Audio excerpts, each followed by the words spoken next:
ایک دفعہ تمام صحابہ آپ صلی اللہ علیہ وسلم کی محفل میں بیٹھے تھے اور آپ صلی اللہ علیہ وسلم نے ان سے پوچھا وہ اللہ کی کون سی مخلوق ہے جس کا ایمان سب سے خوبصورت ہے، سب سے زیادہ دل فریب ہے، جس کا ایمان سب سے معصوم ہے؟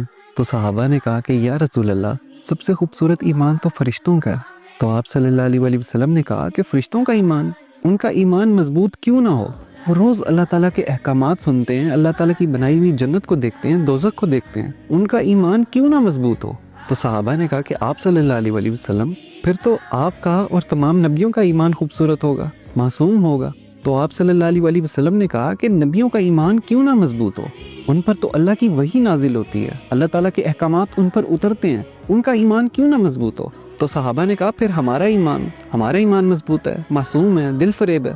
تو آپ صلی اللہ علیہ وسلم نے کہا کہ تمہارا ایمان کیسے مضبوط نہ ہو؟ کیا میں تم میں موجود نہیں ہوں؟ کیا تم مجھے دیکھتے نہیں ہو؟ جب میں تم میں موجود ہوں تو تمہارا ایمان کیسے مضبوط نہ ہو؟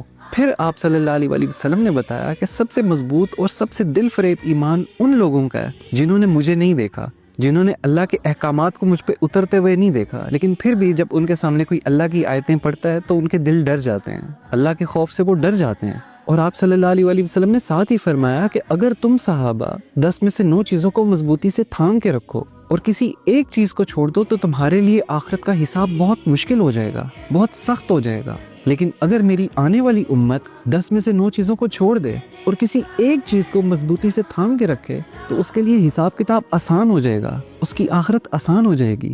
یہ محبت تھی آپ صلی اللہ علیہ وسلم کی ہمارے لیے، اپنی امت کے لیے، جنہوں نے ان کو نہیں دیکھا، جنہوں نے ان کے ذریعے کسی اللہ کے معجزے کو نہیں دیکھا، لیکن پھر بھی ہم جیسے گنہگار لوگ اللہ تعالیٰ اور اس کے نبی کے لیے کتنے ضروری ہیں۔